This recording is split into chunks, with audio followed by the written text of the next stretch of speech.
Are you tired of the same old pro wrestling? Then check out the amazing action on Powerslam.tv, the biggest indie pro wrestling channel in the world. Get over 4,000 hours of the best pro wrestling events from over 110 of the biggest names in the industry from over 15 countries around the globe. Get your free trial today at Powerslam.tv. This is Jordan Grace, and you're listening to the Social Suplex Podcast Network. BWB, this is One Nation Radio. You better get it right. Rich Latta, James Boyd came to give them life. The Blackest Wrestling Podcast has come to kick all ass and drop it 6 feet if they're kicking trash. Word, let me welcome y'all to something different. And if you dig it, man, you should let some friends listen. We be getting it in, this on the regular, dude. Ravish and flow, but this shit rude. See, James don't rap, so I had to break it down. The whole network, man, we coming for the crown. Raps in the columns, I keep them both covered. Making the beats too, so the listeners can bump it. Hit us with the rating, yeah, I'm saying it's a 5. Before you hit it, talk, bob your head side to side. It's One Nation Radio, and this is the beginning. It's Rich, and I'm here with James. It's time to listen to One Nation. You got to unleash the power of the pyramid. This is Mike Sempervive from WrestlingObserver.com. Check me out on Wrestling Observer Live every day. And also check out your boys, Rich and James, on One Nation Radio. This is Kenny Omega. We're listening to One Nation Radio. Check it out, guys. These guys know what's up. Big Kenny Omega fans, and that's all that counts to me. Goodbye and good night.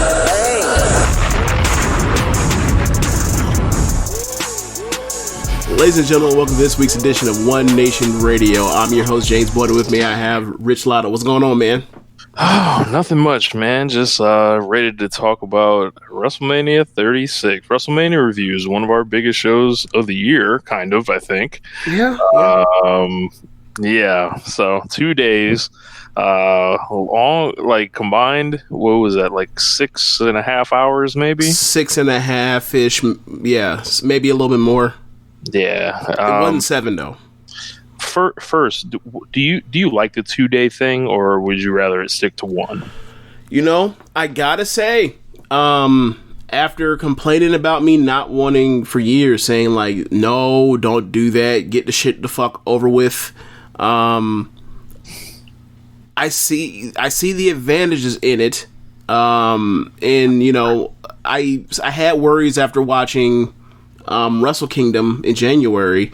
But some of those worries are, you know, alleviated for the fact that there wasn't a consolation match that no one gave a fuck about, really. Or let me phrase that: Jay White made people not give a fuck about. From that perspective, I didn't take that into accounting. I like the show. I like this show more than any other WrestleMania since WrestleMania 31. And I think a lot of that had to do with, you know, be honest, like the fact that like we were on a group chat with like a half a dozen, or actually more, closer to a dozen people, talking about it while the show's going on, and it was kind of similar to just any other WrestleMania get together thing, except it was done through the interwebs. But I feel like the fact that like the show went so long definitely helped it out. I also think that the wrestling flat out was better than the previous 3 years editions. So like that also helps too.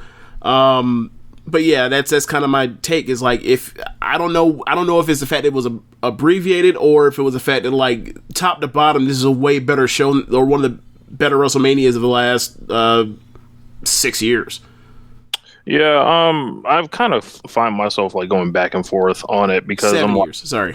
I'm like, well, how are they going to do it? Like, it's going to be weird, like trying to sell stadium tickets for both days when they refuse to tell us what the card is until the last minute. I didn't like that. No one did.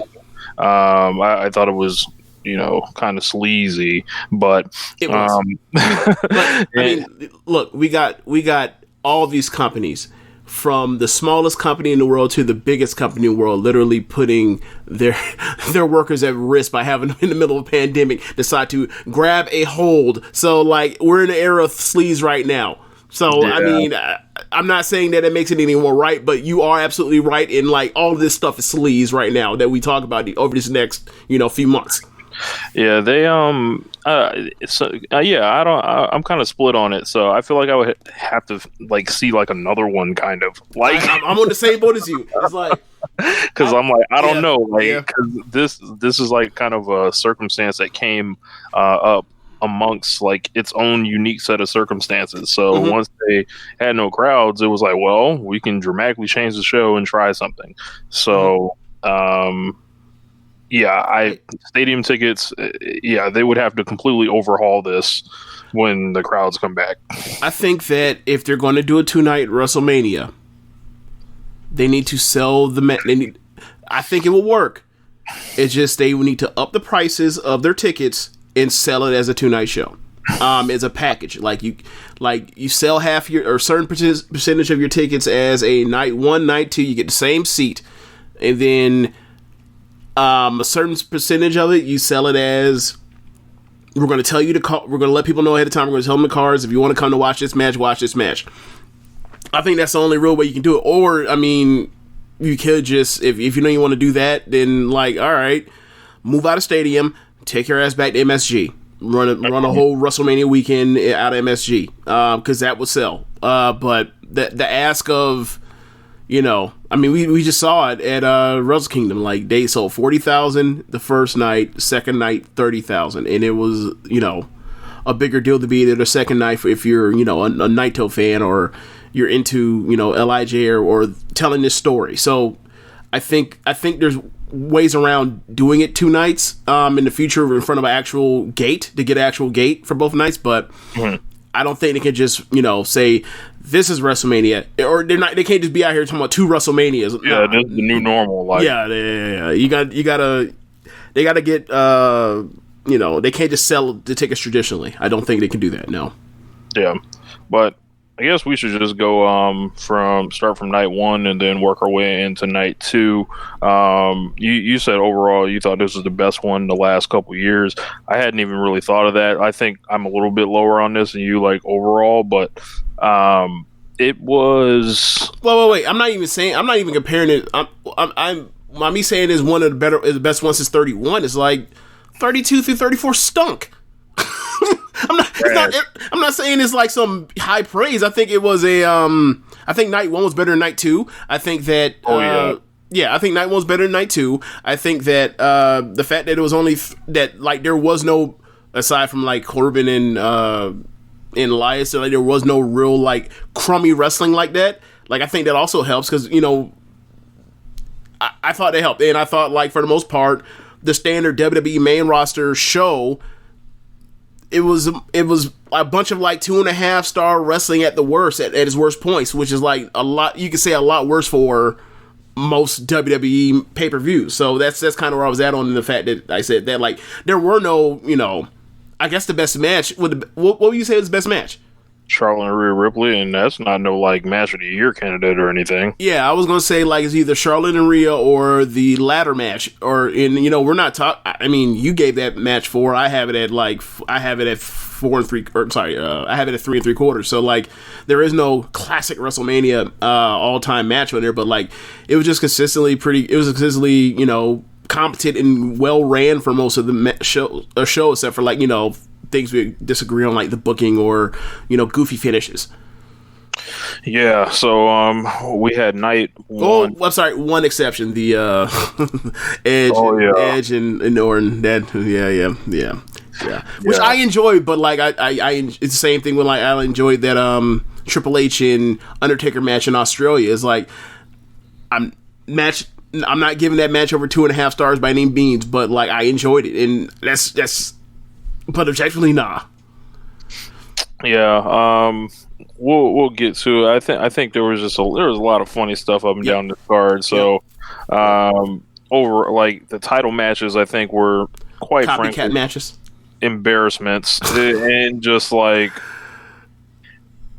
now there's a question of what was wrestling and what wasn't wrestling with some of the cinematic things, like they weren't actual matches or whatever, but I feel like those were the best things.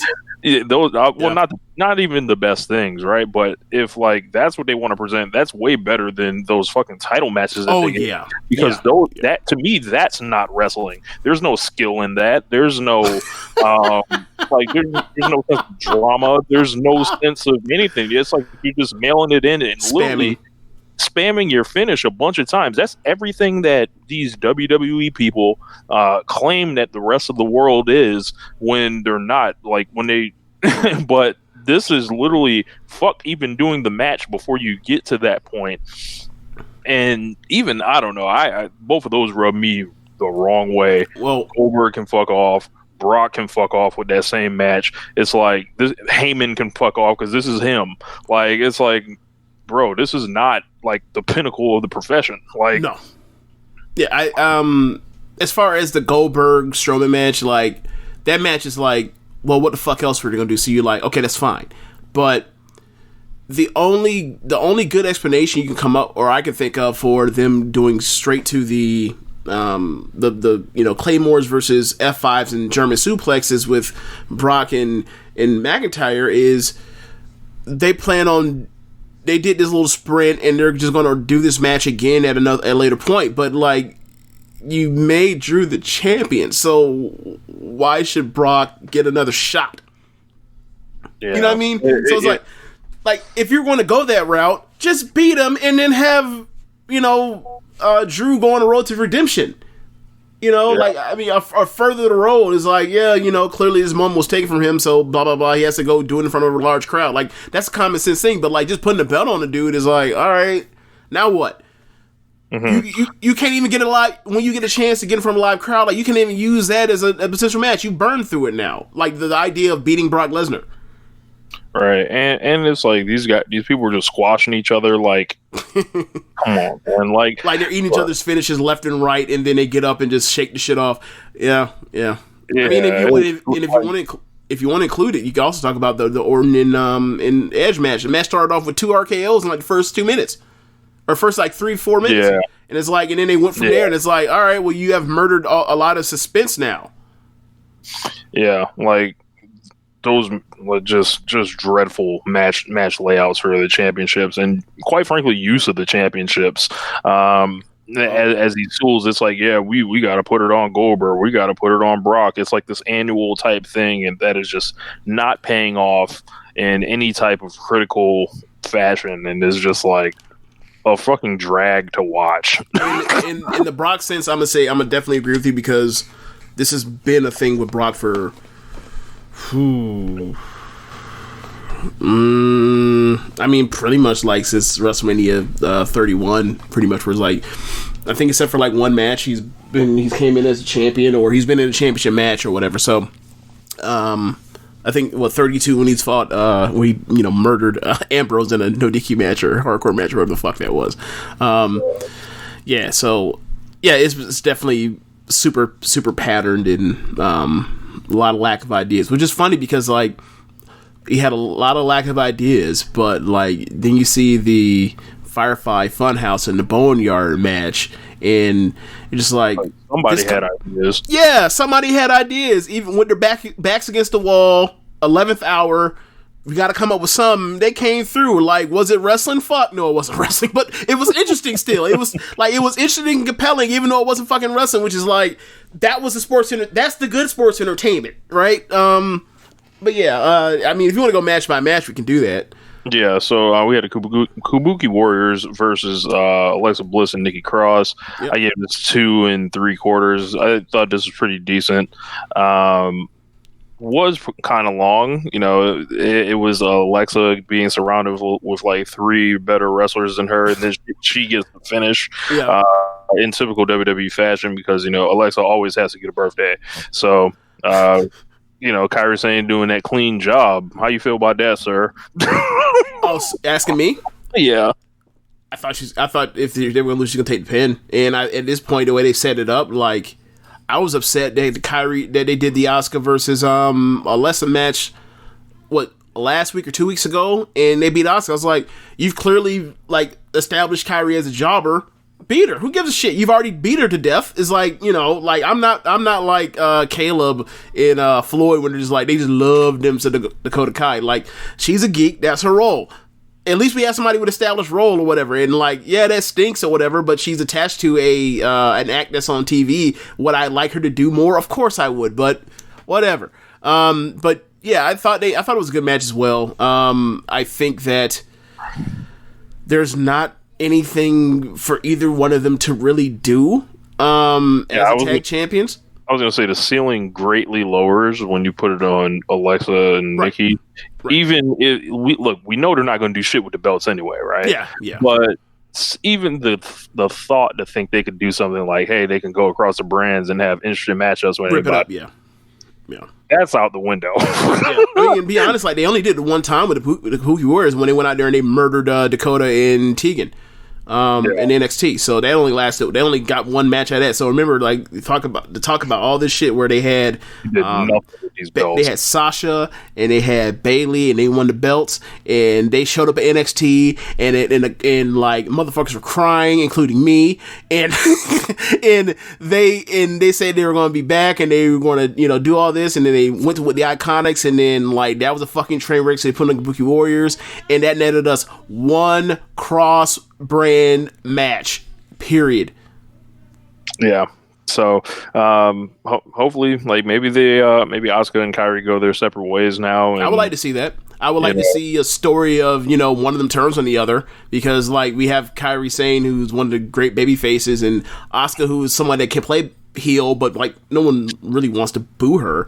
And what I would do, I would keep them together right now, and then I would have Kairi challenge Becky coming out of WrestleMania, because she's still a heel, and Becky gonna need to start having great matches eventually. Right. So, I mean, you gotta remember they already burned through that match though on Raw. No one will remember. Like, I mean, it's been that Fair long enough. ago. No one will remember. Fair enough. But I mean, it's also another thing where it's like, I mean, obviously you're just booking someone that has no chance. And like everyone knows, because you've booked her as a penny for Asuka. So it's like, I think they need to go back to the drawing board. I think that Asuka slash Kairi, they need to either break up or do something in the meantime while presumably Charlotte is off of Raw. Maybe it's Asuka or Kairi versus Bianca. Because apparently she or word is she's being moved up. So yeah, like that's good for her. Corbin and Elias, my God. I'll say this: Baron Corbin didn't have the most boring match on WrestleMania, but it was probably number 2.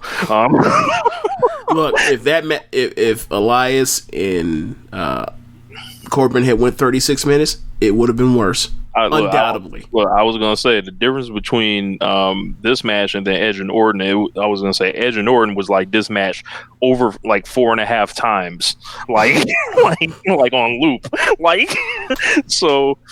Yeah, Elias comes out to the ring after like thinking he was going to be a no-show. Corbin was basically, saying I need to win by forfeit. Blah blah blah. Elias comes out. Not selling anything. He had tape, but he wasn't hurt. And but a scratch. Boshes the fuck out of Baron Corbin with the guitar. Yes, WrestleMania moment. Look, then promptly goes on to get his ass whooped for the whole match, and then wins with a roll up via the tights. That's about as weak as you can look as a babyface. Better yet, what a shit finish. The only reason why he almost lost until Jessica Carr saw that Corbin had a pin in with his legs on the ropes for leverage.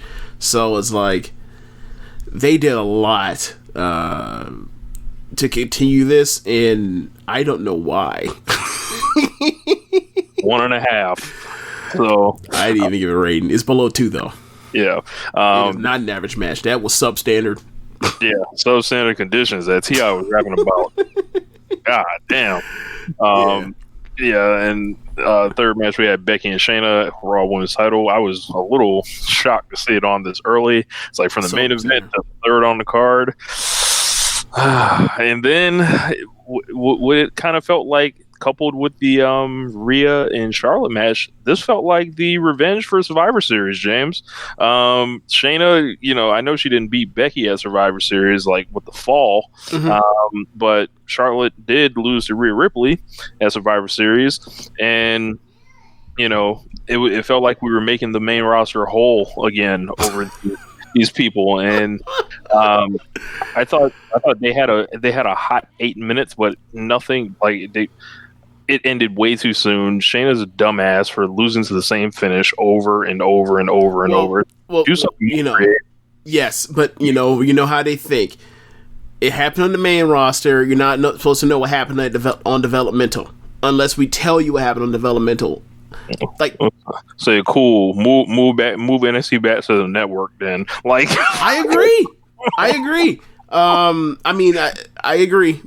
just know that's what their line of thinking is. Is like, pay no mind to the fact that Ember beat her with that same fucking Bret Hart finish. Pay no mind that Kyrie beat her with that fucking with that same finish or whatever else. They don't care. Whatever. It is what it is. They hit each other pretty hard, but it got out of third. All right, so yes, they hit each other, but did you see where they're hitting each other at? Yeah, like the shoulder, their shoulders and their size of their waist and shit. And it's like that. Yes, they're hitting each other hard in safe place, and that is what pro wrestling is supposed to be. But can you hit in areas that you could actually, for the person that's receiving it, actually could sell as something believable that would hurt them? I remember people were talking shit about who was it? It was Pete Dunne and I think Adam Cole. It was a Pete Dunne match where Pete Dunne throws those at some point gets to a brawl where you're just throwing blows or whatever else, and they were clowning on the fact that he was throwing soft punches or whatever else, but do you mean the Tyler Bate and Jordan Devlin? No, it was Pete Dunne for sure. It was Pete Dunne. Okay, yeah, for sure. They did that to them too. Yeah, well, yeah, but my point is okay, so I can believe that you hit somebody with soft looking shots to the face and it hurts, but what I can't believe is you're throwing hard shots to soft places that no one will sell in the fight, and I'm just nah. And they weren't even hard soft, they're medium, quote unquote medium. But this is whatever. They sound nice, they sound off well, but that's it. They just make sounds. Yeah, it was a lot of sounding off all through the night, really, with this. I was kind of blown that Becky got the win here, and I was like, wow. Maybe Vince really did not believe in Shayna, and all I started thinking about was Elimination Chamber, how they had her out there, just squash the whole division, and then what the hell does Becky do now? We know this continues, that's what it's set up to do, but it's it's dumb. It's she won already. Fuck off, Shayna. I don't know. These two only got 8 minutes. They got less time than Corbin and Elias. It was 8:50. Well, here's the thing. All these matches were edited. You could clearly see there were two gigantic edits in the Kabuki Warriors match, right? So, maybe the match went longer, and they were nah, bro, let's wrap it up. And which also begs questions why was you out here doing this quality control on night 2 with Edge and Orton? But whatever. Or maybe it's because they were moving on a trail and they weren't in the ring. You couldn't edit that. You couldn't fake that. But whatever. I just 2.75 here for me. It was a good match, but it wasn't no very good match. It was a good match, and I've seen both of them have better matches, so it's there's nothing. I didn't expect greatness from this pairing because I don't really think their styles complement each other at all. Yeah, what were our over under for this the other day? I don't even remember. Was it 2.5? It might have been 2 3/4. It might have been 3. 3? Maybe. Okay. Well, they got close enough. Whatever. Yeah.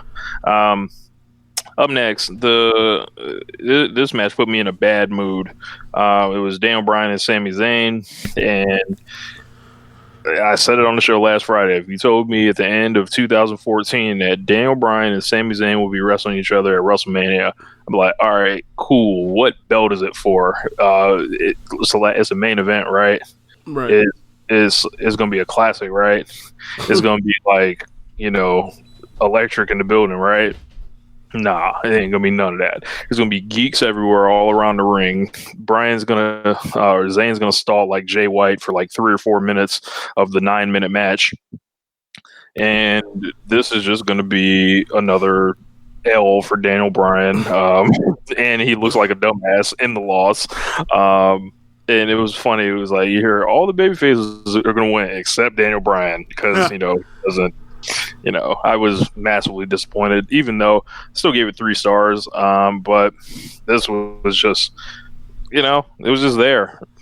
It was very good, but it went so short that you couldn't what I'm saying? Like if that match had went 3 times as long, we're talking about maybe the best match of the night or on WrestleMania this year. But it went short. They did stalling. Whatever, they did all this non-stuff with all the people on the outside and whatever, man. In my mind, I imagine Daniel Bryan doesn't give a shit. And he's like, hey, man, give Generico something. Yeah. Very, very disappointing. And then my mood was altered the rest of the night. I was just watching this show I can't believe this show. So up next we had that triple threat tag ladder match. It was Jimmy Uso, Kofi Kingston, and Morrison. And these dudes, they acted like it was winning WrestleMania in front of 60,000 people. They was coming out here ready to do it for the culture. Aside from that one a crash pad spot with the obvious crash pad one, right. I didn't like that. It was just I don't know for me it was one, that spot was unnecessary, and 2, it was no one will ever do that spot without a crash pad. Right. It was I saw him doing it, I was like, no, why would you do this, you fucking idiot? And then you see the shot when they come back in with a crash pad, you're like, oh, this shit was fake. Right. I didn't like that at all. That wasn't worth it. That just pulled me out of that just killed my suspicion of disbelief. But whatever. First match for Raw on the night after WrestleMania is Asuka versus Liv Morgan. No Kyrie at ringside. But anyway, I thought they worked hard. I thought that Morrison was spectacular in the match. I thought all 3 of them were spectacular in the match. It's a shame that whatever happened with Miz to where couldn't be more people. But then again, maybe without having the tease of stuff with look at Miz being the non-wrestler guy that's wrestling. Maybe the match was actually better without the distraction of him and hawing and doing this theatric stuff. Thought the finish was goofy, but they really worked hard in this match. Yeah. And I actually have a phrase kind of that describes something later on. I was like, they worked hard, but a lot of people work hard. Or I forgot what I said. They worked hard, but a lot of people work hard. Right. And finish was goofy, but finish was goofy. 3.5. One thing I would say is that I don't know exactly how they have Morrison win without... Actually, I take that back. Why can't Morrison just win? Is there a reason why Morrison couldn't have just won, other than the fact that he's a heel, so the heels have to a heel has to come up with some slimy way to win a ladder match? It's why don't you just have...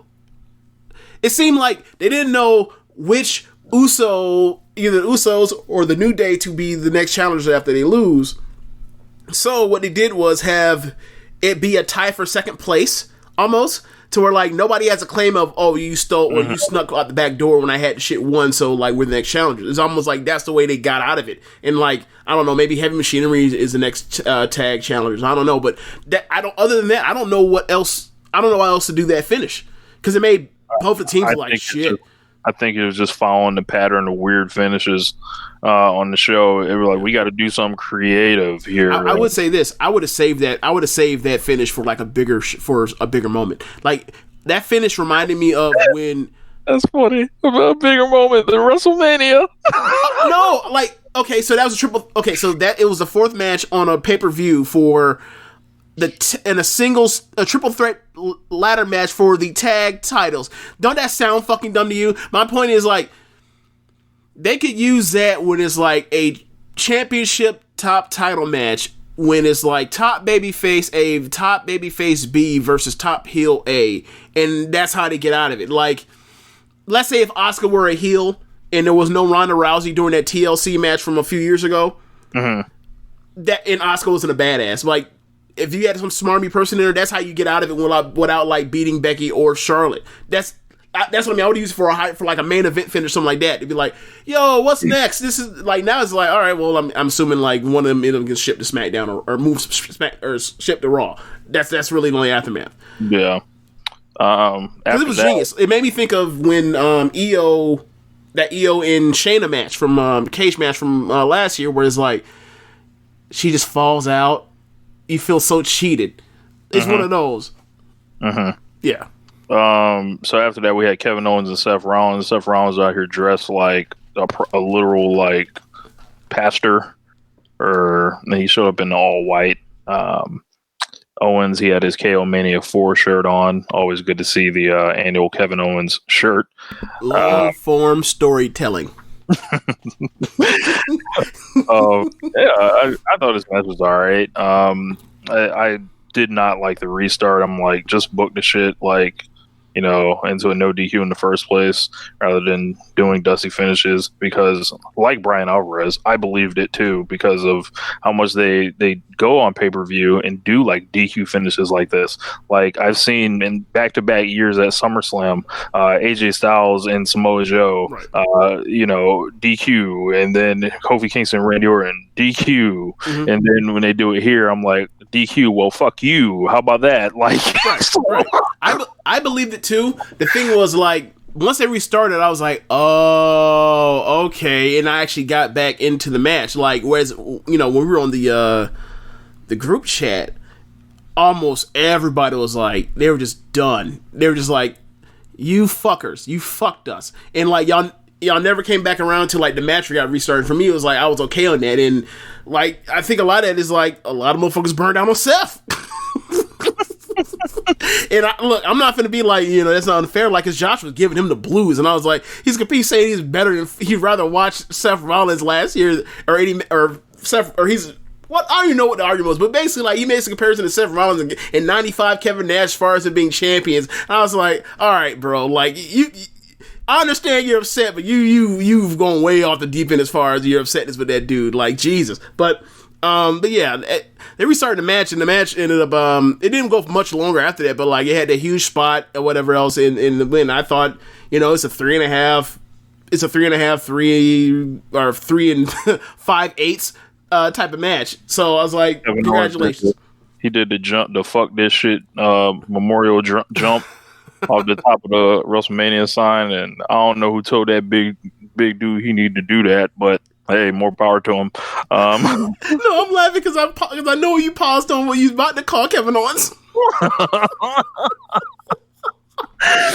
Well, I gave this a 3.5. So yeah, I'm with you. After this, we had Braun and Goldberg, and as I mentioned earlier, I think that Goldberg needs to fuck off.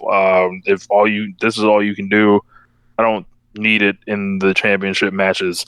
It adds nothing. It does nothing for anyone. It is literally just a shadow realm. Like, it's like a shell of your former self. And I'm not telling him not to get his money doing it, but I'm like, I don't want to watch this shit. It's whack. It doesn't need to be the main event, not the main event, but it doesn't need to be for a top title. You can have, it's WrestleMania, so you can have the quote unquote gigantic exhibition match. Like you did it at fucking Survivor Series with Lesnar in 2016.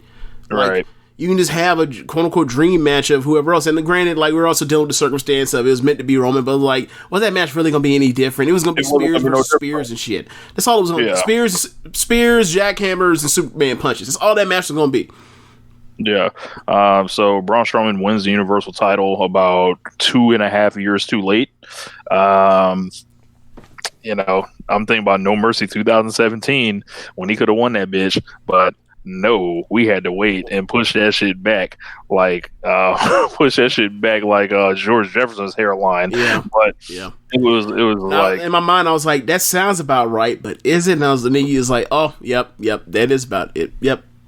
And so Braun Strowman wins the belt right after, his controversy and getting everyone to turn on him on the internet. And I think that's kind of over. I mean, he was trending, but I think it's kind of overblown. That's also because the news cycle is like, there's nothing else to talk about. So like, like this is like any news right now. Your ass and people thirsty for news aside from like coronavirus's break from coronavirus talk. So of course, like there is, however, another group that is upset with Braun Strowman. Oh yeah. For winning. It also comes up at the main event of night 2, but it comes up again. So yeah. Y'all don't know who those folks are. For some reason, the very vocal Roman Reigns fans they don't rock with Braun. They don't rock with McIntyre.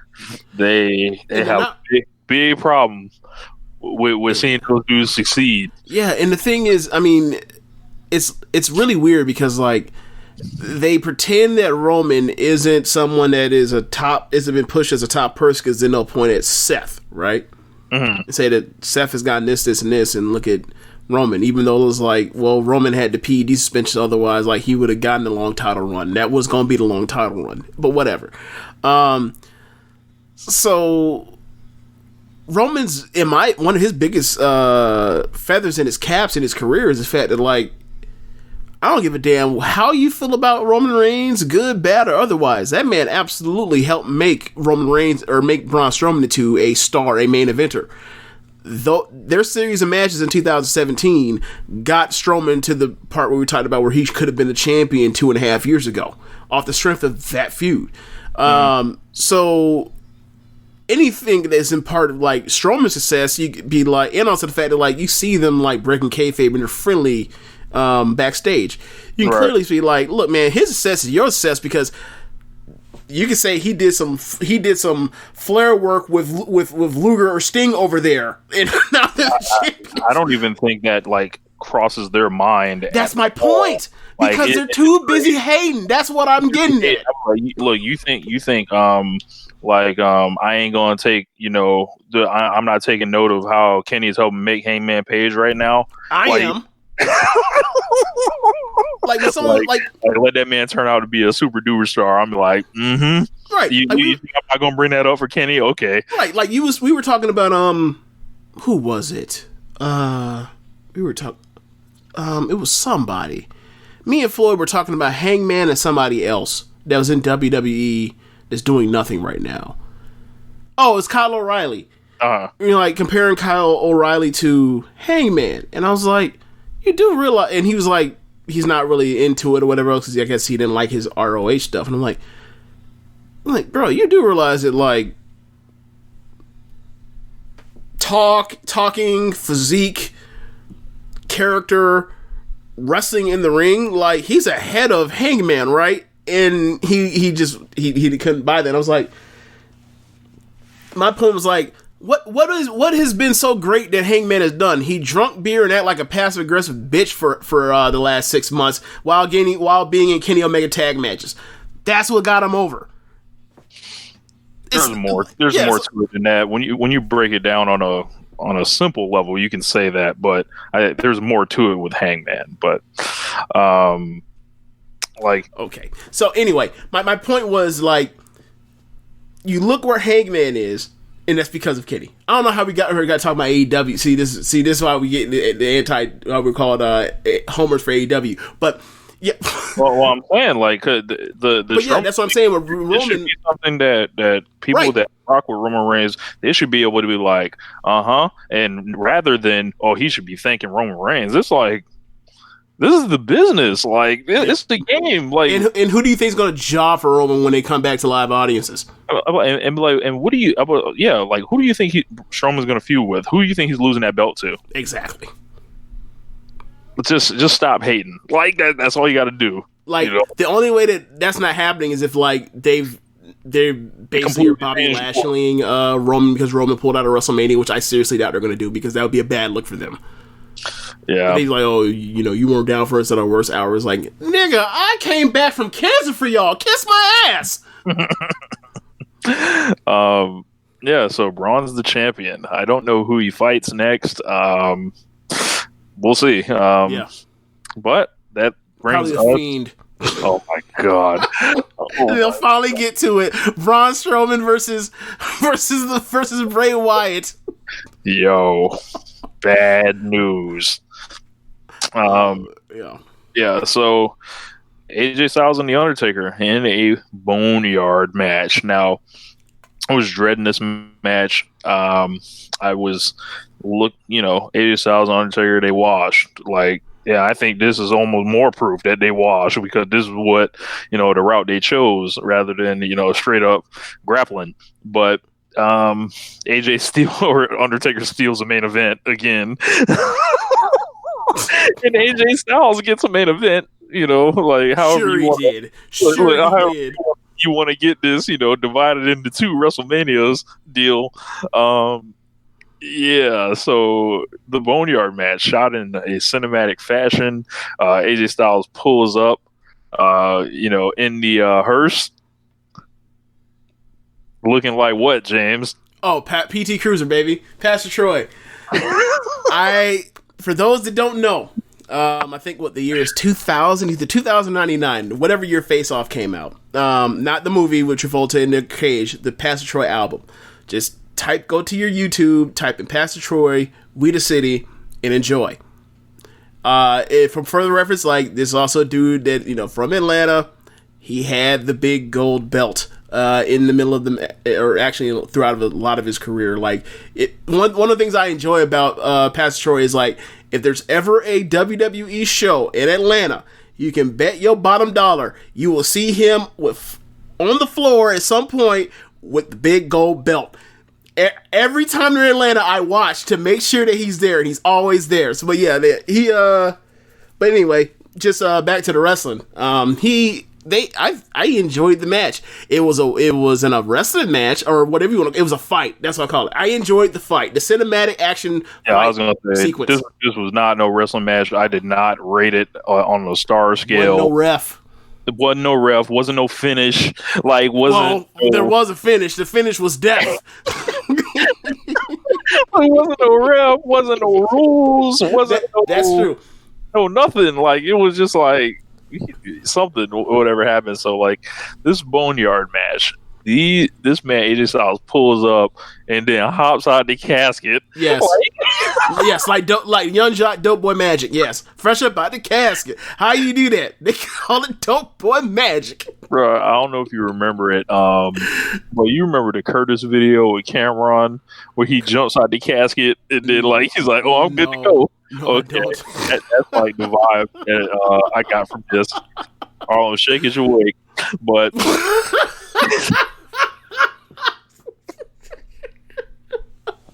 this was like a goofy, bad, fun C-level final battle of the action movie, and they were just hitting each other with like these Memphis punches, like punches that are from like all the way below, like shit you would never see thrown in a real match, and they were just putting each other down.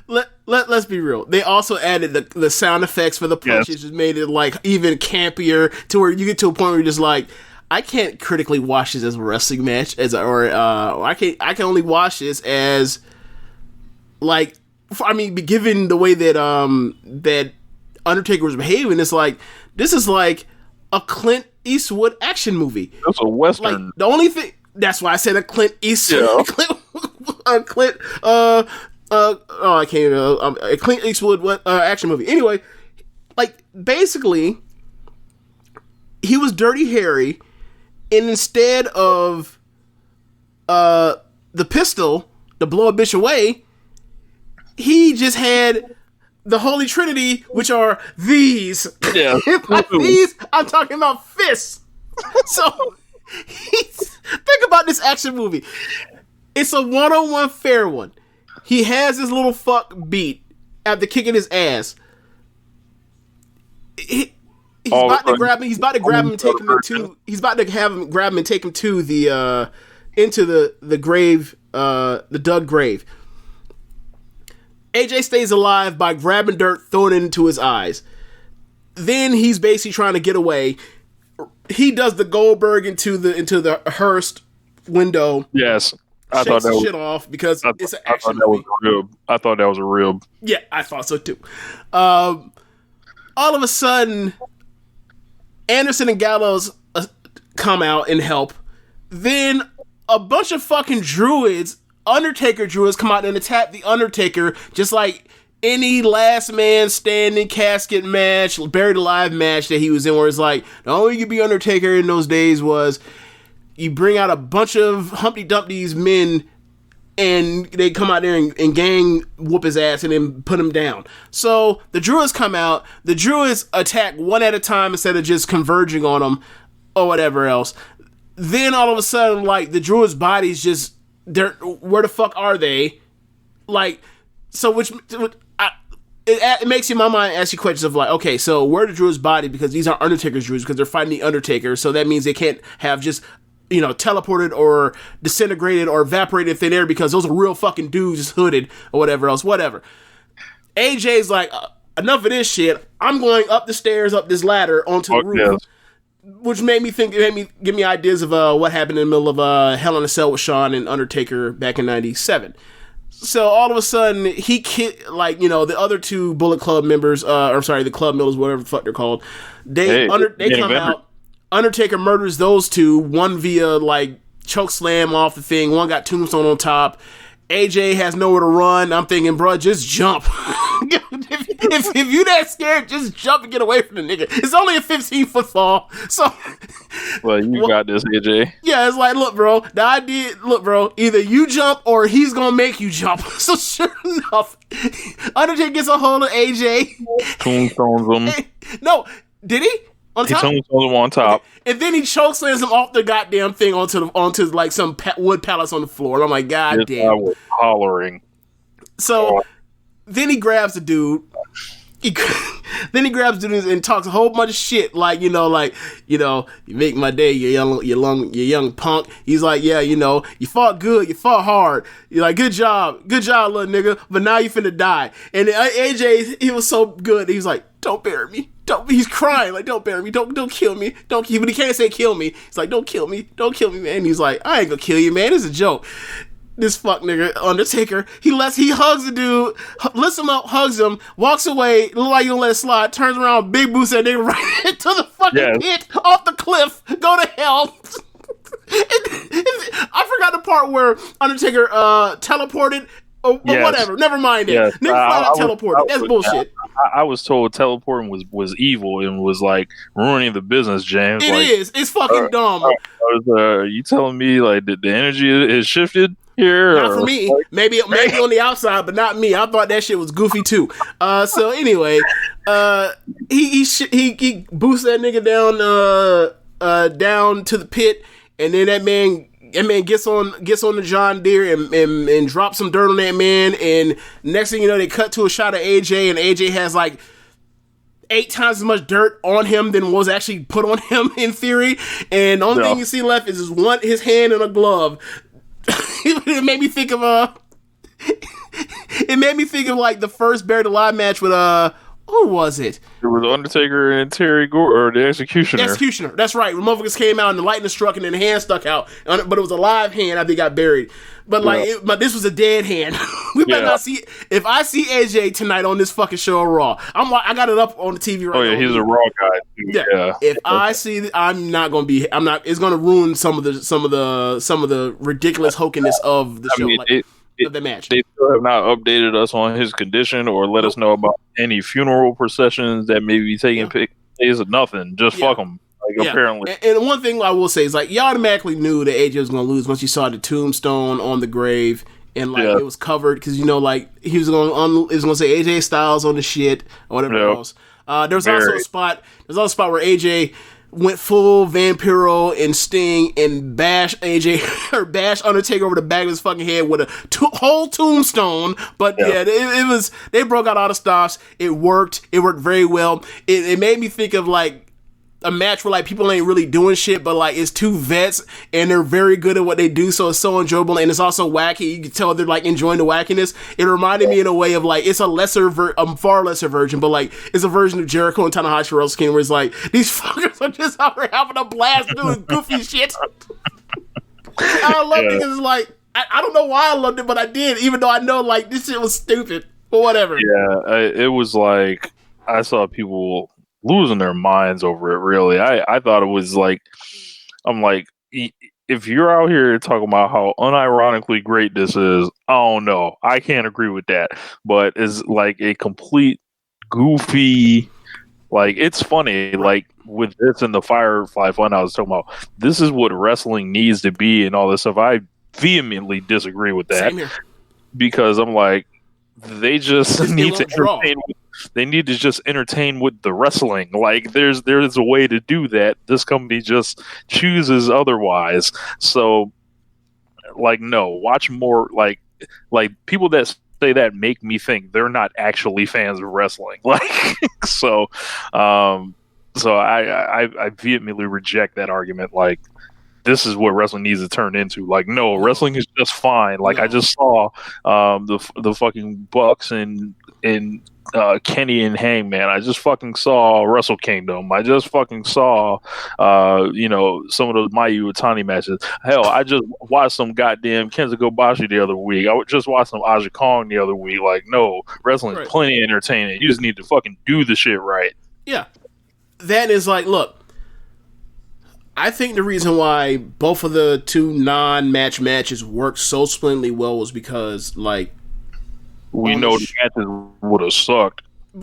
That's another good point. We both know that, like, on our own devices, Bray Wyatt versus John Cena, with John Cena being a person that, like, stinks when he's rusty, and also adding in his age, and then the fact that Undertaker is so beat up and so broke up, and the match would not have been good in the ring. And it makes you wonder, like, you know, what are the value of these things in the future if you can't really, or if you feel kind of hesitant on doing it in front of a live audience, like once you get people back, like doing a Bray Wyatt or, you know, a Firefly Funhouse match with, I don't know, Brock Lesnar or somebody at SummerSlam or Survivor Series sounds cool until you realize, like, yeah, but that means, like, you got to have people that paid money basically come in, spend money on parking, and sit there for 20 minutes looking at a screen. It's like, I think the crowd will be, I think it's worth trying at least once to see how the crowd reacts and if it kills the crowd or not. But you always have that risk of it doesn't work, and then, like, you're just like, oh, okay, this is only when it's a case of mercy type of thing. Or you could just, like, do this as, like, a network special or some shit.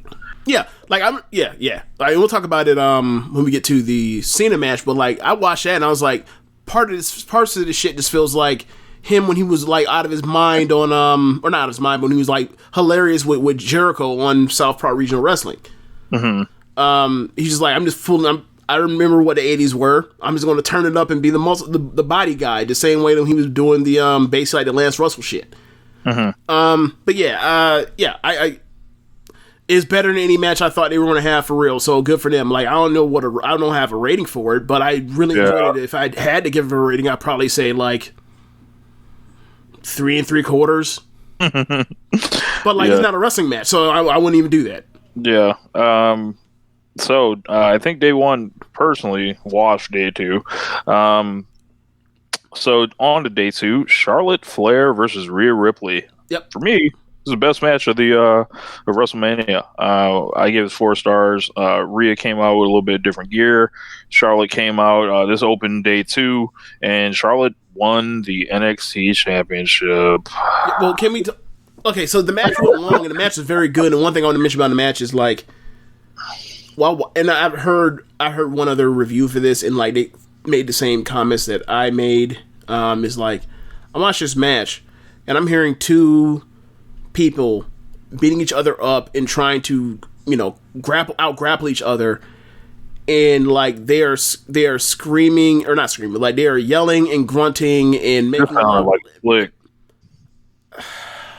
My point was that like it made me think of like Joshi. That's what I was getting at. But sure, if you want to say it sounded like a flick, fine.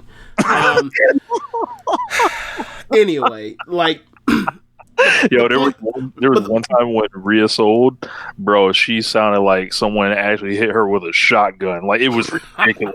Like the way she jumped. Like, I need to find it and take video of it, and you're gonna know exactly what I'm talking about. And it was so. I was like, who's coaching her to do this?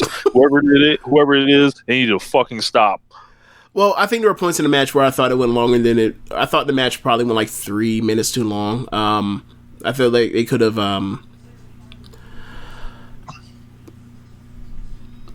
I feel like they overdid it with Charlotte unsuccessfully over and over and over tried to get to her leg over and over and over. So that was part of me that was kind of like, okay, get to it. Like the cat and mouse game, I understand that, but you're making Charlotte like fail too often. But whatever. But yeah, it was a really good match. I mean, I don't like the idea of the finish of the win. Hate the finish. As I mentioned earlier, feels like, you know, we're doing some getting even here from before Survivor Series and at Survivor Series. And the other shoe was always going to drop. And if you think about this feud, it was like, wow, they totally made Rhea Ripley look like she was outclassed. Right. They gave up on her in 4 months. Right. I'll let you get to your point. I'm not going to steal your thunder like about, you know, the NXT Women's title and you know, I'll let you handle that in a second, but I'm like, they saw Charlotte mean nothing, and I absolutely mean nothing for months, you know, in the ratings or anything. And I guess their idea now is she needs to be the champion or whatever. But now I'm looking at that ladder match. There's a reason that Bianca wasn't in there. I don't know who won that ladder match. I don't know who won that ladder match either. Okay, just want to make. Well, no spoilers are out, so like it aired. Just want to make sure. So, looking at all the people that are in it, it's like, well, Charlotte's obviously a heel. So we're thinking about there's Dakota Kai, there's Io Shirai, there's Candice, there's Mia Yim, and there's one more person I can't think of. Chelsea Green. Okay. So all those baby faces, or all those, there's a lot of heels in there. So is Io a baby face now? Well, they kind of. I think that they're trying to move her back to being a babyface because when she came back, when she was the emergency, person against Aaliyah, they made sure to say that the person that injured Zia was Aaliyah. It wasn't. They were trying to make sure that y'all know that, like, don't think that like she injured her. She just came back. She came out and whatever else. So. I think they're we don't have a crowd right now, so we know how they're doing it. But like, I think they're because she's already getting cheered even when she was a heel. Like, they're just gonna move her right back to being a baby face. Yeah. They just wanted to really get the stardom look out for her. Yeah. It's we gotta turn you into our own image. Like, you can't be out here looking like you can't be out here looking like yourself. We got to come out here and make you look darker. We have to my time you. We have to my timeify you. You really don't want Io because Charlotte just won the belt. She ain't about to lose the shit right away. Right. So I'm kind of now Candice, looking at her in that spot, and I just want to quell something right now. No one has ever, and I mean ever, benefited from losing to Charlotte. It's never happened. It never will happen. Stop defending lunacy. Wait, long term or immediately? Both. Okay. All right. So the one answer would be Becky. But she won. No. What I mean is, like, She pinned her at SummerSlam 2018. The crowd lost her shit. They rejected everything they were doing with that storyline. WWE had no choice, or not, they had plenty of choice, but like, after being told, no, this dog will not hunt, you will not, get off this shit with Becky or Charlotte, they decided to acquiesce, and now they have their biggest star in the company. But that was basically because they booked so bad that the crowd rejected as much, but that's more to do with the crowd being sick of the company than actually, or whatever. It ties in with Charlotte, but that's one of those, like, what's it called? It's an outlier it's an outlier that proves the rule more than anything else. But I get what you're saying. Yeah, it's like you're asking for the worst case scenario in that case, right? Yeah. So like all these people that are trying to like establish identity of their own, like there's no more Bianca there. I don't know what Rhea's doing because she's not obviously going to be going back at her yet. Maybe the idea is like maybe Rhea, like maybe they have a takeover match in the future or whatever else, and Rhea just wins it back. I don't know. Yeah, that's maybe. I think that makes more sense than anything else. That's probably what they're going to do. But yeah, I don't like, because so you're going to pull Rhea and Bianca up at the same time. Like, fuck you, Vince. Like, you're really trying to mess up this division. Like, we can't just have no women's division that's running on all cylinders. We gotta break the shit up. Like, they're gonna pull Shayna, Rhea, and Bianca all up in like the span of like 4 months. That's devastating. And Charlotte gonna like just go ahead and go through all of them. Like, she gonna go through Bianca. She gonna go through Rhea. Who's next? This is gonna be Candice. Io want to smoke. And beat them all, like, and everybody's just going to tell us, this is awesome. Isn't Charlotte just great? Isn't she just something? It's like, yo, man, I can appreciate the match that they did, right? But look, they need to stop this because they gonna fuck it up. They gonna poison it. Yeah. It's a weird situation they're in with Charlotte and that, and yeah, I mean, we'll see what they do, but I have the same concerns you do. I already have the concerns. It's like, oh damn, Bianca's gone. Like, all right, like she never got to win the fucker. Yeah, and it's like, okay, so there's nobody that's obvious like next in line to be a potential next champion except for Io, and I'm like, I don't think that bodes well for Io because they don't like to do things the right way in NXT, or they like to do them but they like to prolong the shit for fucking ever. Even though Io is supposedly a heel, and he love him some heels, Vince, or not Vince, but Triple H, but like, who knows where they come in with that one. So Speaking of that, so the NXT title is back on a heel now. Yeah. We had 4 months. After going through basically like 22 out of 24 months with a heel reign as in the champion of that division. Yep, right back to it. Boy, yeah, and just some of the stuff I'm seeing, like about, I don't know. I think people are. It's like we've been here before with Charlotte, and they've recycled all the same arguments that they were making of why this is good for Asuka, why this is good for Sasha Banks, why this is good for anybody else. Like, eventually they'll get that big win eventually, and it's like, nah. Like, the only person that got the quote unquote big win was like Bayley, and that was on Raw, and then she lost, and then she just like she wanted to, like, they should have saved it for WrestleMania, but they just Bianca just debuted on Raw. Anyway, so Aleister Black and Bobby Lashley is next. I like that match. It was short, and it was like no one could possibly care. Yeah, I didn't care. Nor should you. Like, it's Bobby Lashley and Lana, and it's Aleister Black being forced to work with this dude that like has nothing going for him. Yeah. Except the pants. He busts out the pants for WrestleMania. What do you think of the Bobby Lashley pants look? They look like a far less flashier version of the Ricochet pants. He needs to do something about the boots that he was wearing with that, because they were like a different color. Like, the boots. Like, I think he had white trim on the boots with the black boots. I was like, bro, what the fuck is the white trim doing there? So I don't know. Bobby Lashley usually has hard gear, but this ain't. He comes out with the drawers on. Yeah, this ain't it. Like, we make note of the finishes. Like, Bobby Lashley, it looks like he could put him away.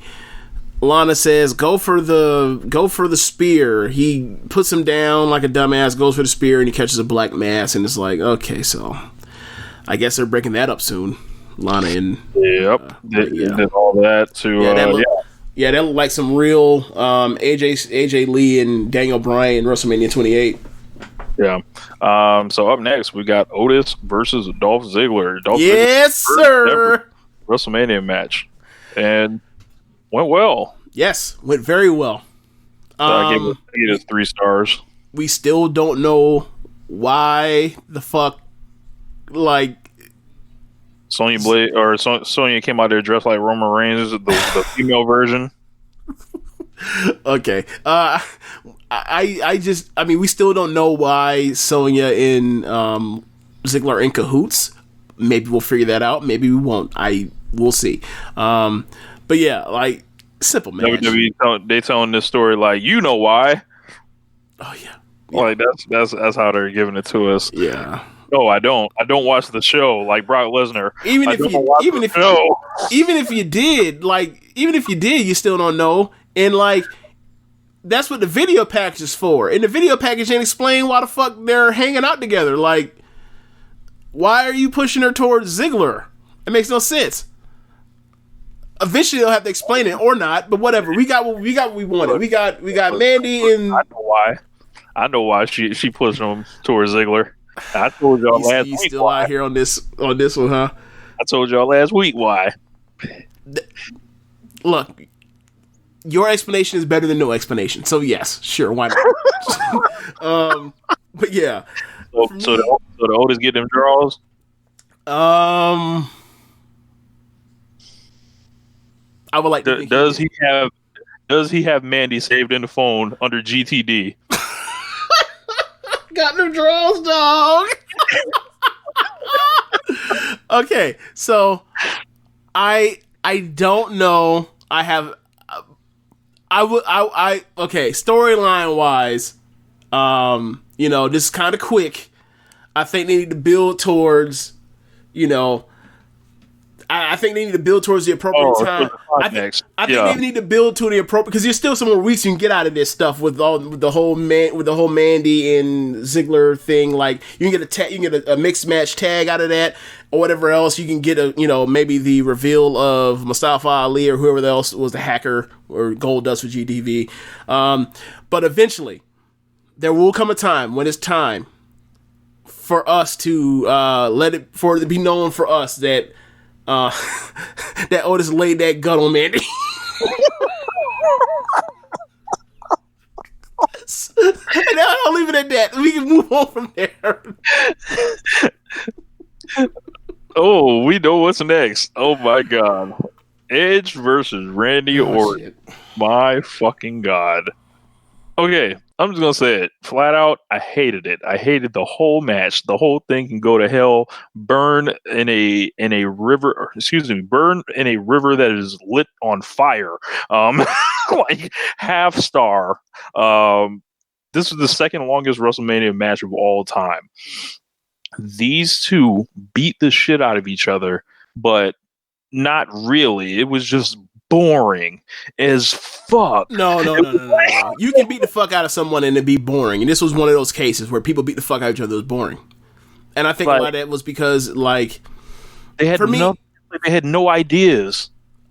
Just bash into like a wall. I think the idea was that we're in the PC, so let's use the PC to our advantage. The problem is they've been better off.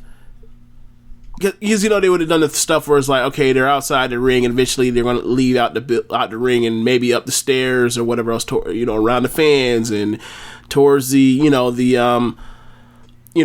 production equipment stuff, and someone to fall off some shit like that. But they didn't have that, so instead they used the LA Fitness, and it went too long. And then they went out there and they used the garage stuff, and it just didn't work on a way that got most people. Like, it got me, but like, that's not saying much. Everyone else hated it except for me.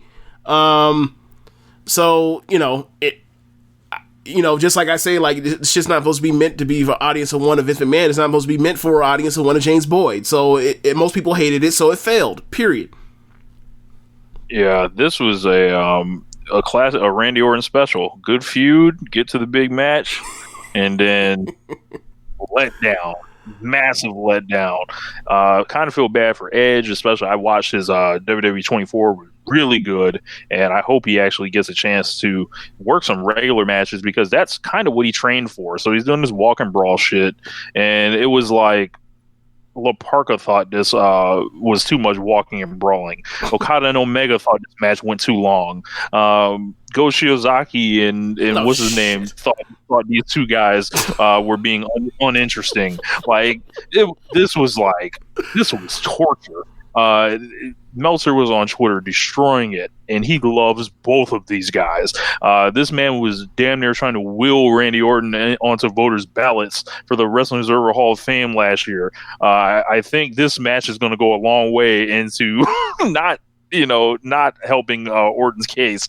All these promos about how they're all going to kick each other's asses. They kicked each other's ass, but the match it wasn't boring. Like that's the thing when people. I think the thing that people like get themselves into trouble with is like they explain the reason why they like things, and then like they leave themselves no room for one. Like even though they did the stuff you liked or whatever else didn't work. Like so, for example, like. When professional wrestling I like is matches that go to a certain amount of time to where eventually, because of the crisp technical work of working over body part or exchanging wrestling holds or kicking each other's ass with strikes or whatever else or slams or throwing each other around, people get to reach a point of desperation because they're in pain and they're exhausted from the fight, and then you go from there.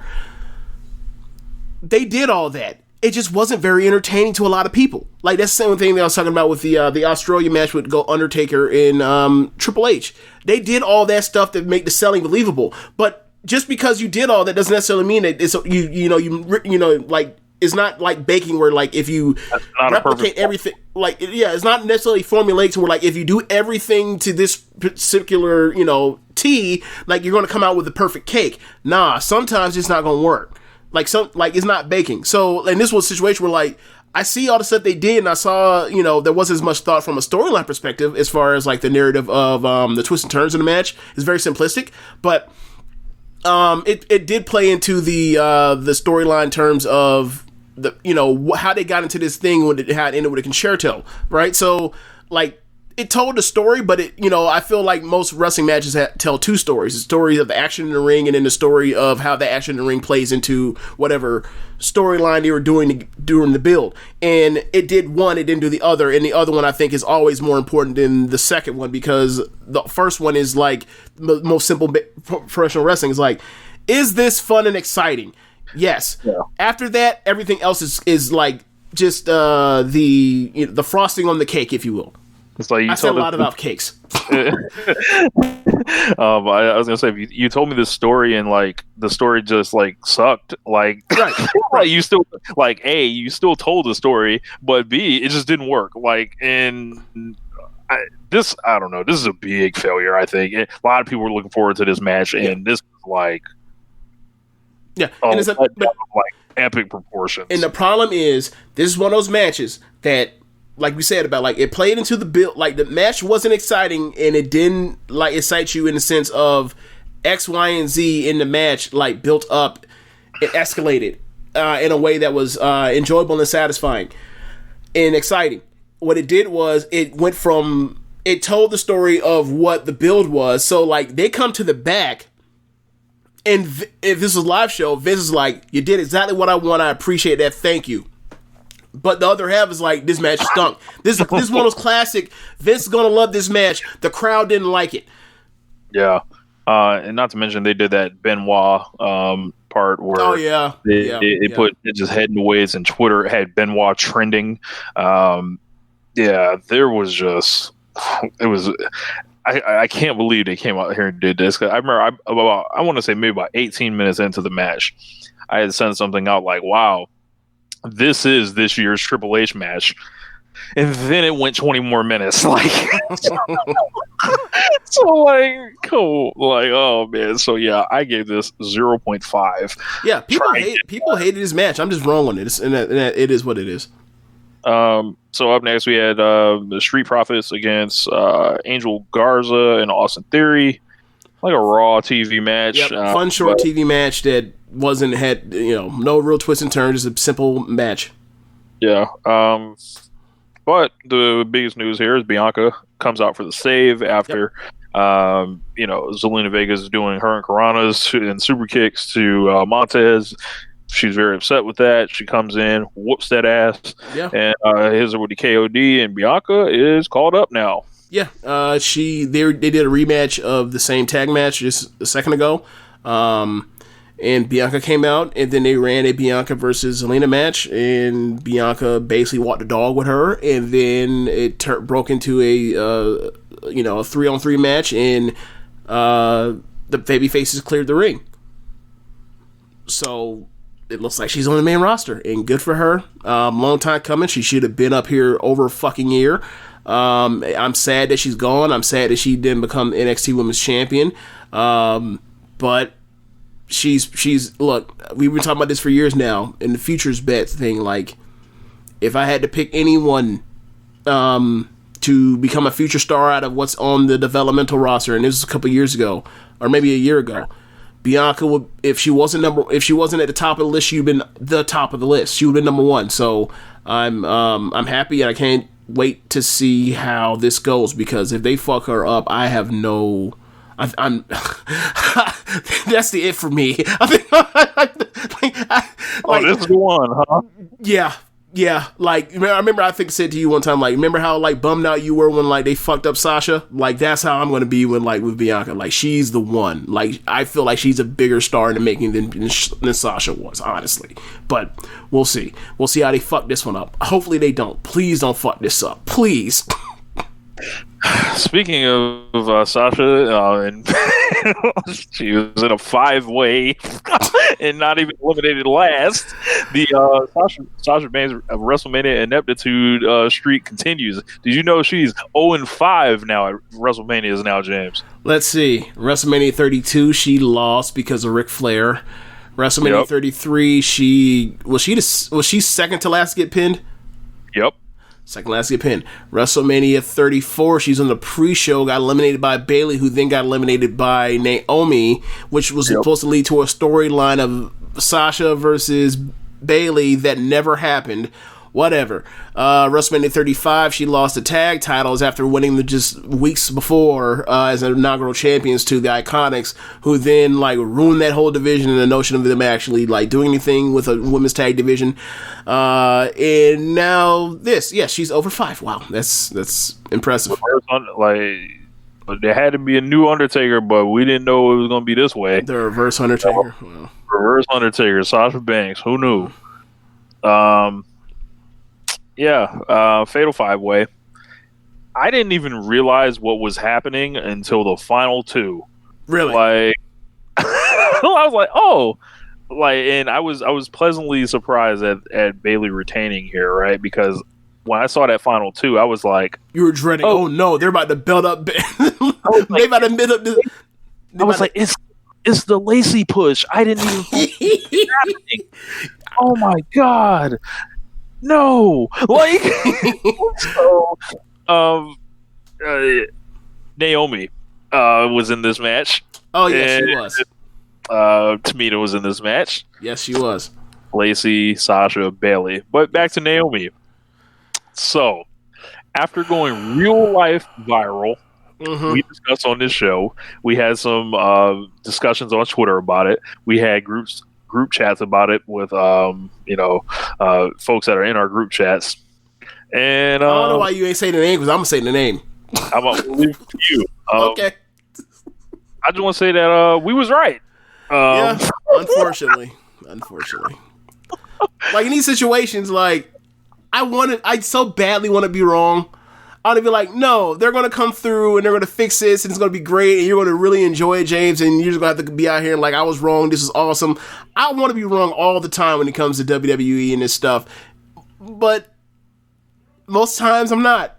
Just not. And you keep in mind, like, I'm not a person that's heavy on the, doom and gloom. I think that's more your forte now, but nah, man, it just didn't work out. Like, I think I think it was like immediately after Naomi started doing jobs, like a week or two after Royal Rumble, that like they were saying, Caleb was saying like, there's this big show, and I was like, we were like, why the fuck is she doing jobs if she went viral? And he goes and says something along the lines of, there's this big show in April, right? And I was like, okay, let's say that that is what they're planning on doing. You think what's going to get her over is her fucking losing in the intermediary time between that and meantime. And sure enough, that wasn't the plan. They were just beating her, which means like they had no plans for it. They didn't care about the fact that she got herself over. They didn't give a shit about that. They wanted to go on and do this. Actually, they didn't know what they wanted to do, and then they said, "Well, let's do Sasha versus Bayley." But what is too close to WrestleMania? We haven't built that properly. All right, well, let's use WrestleMania as a thing to put you on the track towards it. It's like, okay, I've seen worse, but I feel like if that was your plan, and I feel like you should have done something else. Like they could have done the Naomi thing, but whatever, they screwed the pooch on that.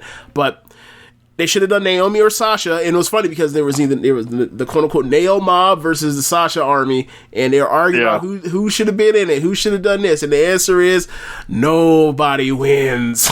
Yeah, both. So they just had Bianca pull her Rhea Ripley. Sorry. So they had Bianca make the save, but before she made the save, she had to stand at the top of the joint and spin her hair around first and do the whole pose, and then run in and save. Yeah. These people. The match was the match. It unfortunately was not Tamina time. I was kind of upset over that. Oh well. You live and you learn. Look, she got laid out. She whooped a bunch of ass, and then all four of them eventually got her to the ground, and all four of them hit their top rope move on her, and then they dog pile pinned her and got her the fuck out of there. That was amazing. It's amazing. Naomi went wild. She got pinned by Sasha with a backstabber and a bank stay, but not pinned, but made the tap out. Then from there, they dragged Lacey's ass. I think they basically were double teaming Lacey, and then Sasha ended up getting hit by Bayley, and then Lacey had to cover. Bayley didn't make the save when she could have. She just let it happen. And then, Sasha's out the ring forever. And you see her on the ground for a second, like, oh, she's going to come and interfere. And the rest of the match was the final two. And sure enough, she did. And then Bayley ended up retaining her title. And then Sasha handed her the belt, which makes me think, like, if they have a brain, they'll have Sasha go back and watch the match from WrestleMania, see that she didn't save her, have issues about it, and then they'll go from there. But we'll see. Yep. Yeah. They'll have to show me. Look, I don't know what they could possibly do to make me care about Sasha versus Bayley after what they've done to them over the last 3 years. Like, they tease that thing forever and ever, and now it's like, y'all the boys that cry at Wolf, I don't give a fuck. Whatever. Like, I'll watch your match. I'll watch the matches when they happen because of Sasha and it's Bayley, but that's it. Now I don't give a fuck about the story. Yeah. This Bayley character doesn't work for me at all.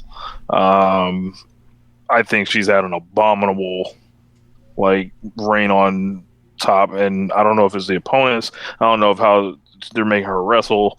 But I think I don't know why they're not doing. I don't know why they're not letting her do good matches or whatever. But every time I've tuned in, it's just like, what is this? So, up next we have the Firefly Funhouse match. Now, I did not rate this match either. However, I rated it as strangely compelling. Mm-hmm. It was called the Firefly Funhouse match. I found it compelling for John Cena. I found nothing compelling in what Bray Wyatt was doing. I found no art in it. I found no like brilliance on Bray Wyatt's behalf. This was the John Cena show, and this was like, I don't like I thought I was compelled by it, but I don't know what any of it really meant. Like I understand, like, yeah, you're running through all these parts of his career, and then like it just kind of ends, and I'm like, well, what the fuck did I just watch? Like I'm like, huh? Like okay, so I think the idea is, bear with me. Let me stretch out these hamstrings. Give me a second. Okay, so I'd have been over backward. All right, so on the side. If the idea is that like the Firefly Funhouse has always been like Bray Wyatt's mind or state of mind or psyche in the midst of all the floundering that he's done over the years, and that the Fiend is like a defense mechanism built to save his psyche or whatever else, so that's why he's a boogeyman, he's unbeatable. If the idea is that that's a place where he can go to do that, then I guess the idea is supposed to stretch to where like it can also become, or it can occupy the same space as like John Cena's as well. I don't know, but basically what they did was they ran through like the ruthless aggression stuff, and like he's almost like Freddy Krueger in a way to where it's like he's in John Cena's mind and, like, for lack of a better word, dreams, but he's a person that is like unstoppable, and like there's nothing he can do. Like he ducks underneath every time he goes to punch Angle, which is Bray Wyatt in this case, and ducks and makes him a fool. There's a part where we're talking about how like going through the insecurities of John Cena with the he's just a body guy, and then it shows him doing the ridiculous amount of curls, and then like he curls so much that his arms are shot, so he tries to punch Bray, and he's ineffectual because his arms are shot because he's doing lift too much weights. There's also the Bischoff Hogan stuff.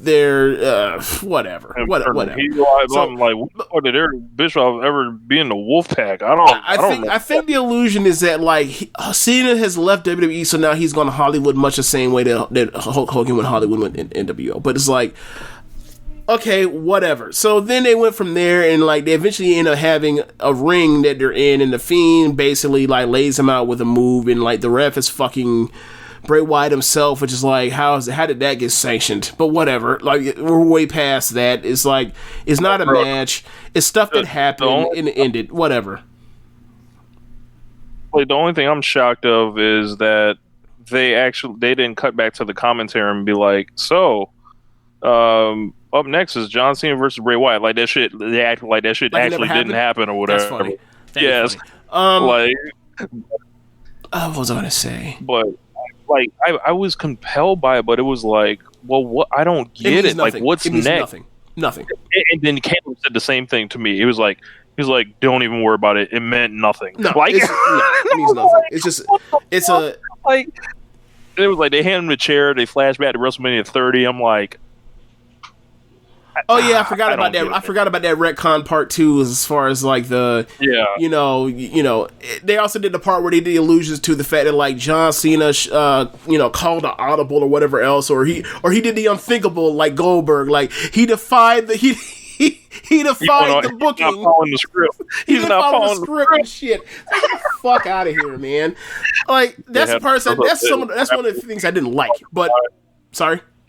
It had him dress up as, Thugonomics Cena, where he was, of course, he had to throw in some gay shit, like in the rhyme. Yeah, like he's rhyming and he's like, you're just a bully because the only thing he's alluding to the fact that like he's over, like Cena can like just eat you up on the mic with promos in a way that's like unproductive in the traditional sense of like if they were cutting promos back and forth in the 90s or the 80s, like the people that he said stuff to in certain ways, like Miz, for example, when he Jimmy tapped him, it's stuff that's like somebody goes to their trunk over this stuff. So yeah. So that was part of it as well. And then he talked about like how, so you're just rhyming, like everything you do is rhyme. It's more the ineffectual stuff that they'll play with, like Cena's mind. It's like, I see where you're coming in and whatever, but there's certain things that make me like, that's not exactly fully what you're going for. So it muddies up what the idea was. And I only saw it one time, and I'm not going to go back to it no time soon to watch it again. But nothing was like bigger every time they showed him, like in the same, every new persona was like, wow, he was even more of a superstar. He's even more of a superstar. And I'm like, oh, okay. I actually like this more than the than the Boneyard match. Really? Yeah, I did, but I just don't know what it all really meant. Nothing. It didn't mean nothing. Like this exhibition match. I didn't put my phone down once during this. Like, I was like, as soon as he came out in the 2002 Cena Gear, I was like, what the fuck is this? Like, also, it was the wrong color. 2002 Cena Gear 2. I was like, what is this? Mm-hmm. I was like, I get it, but I don't, because like, whatever. But it was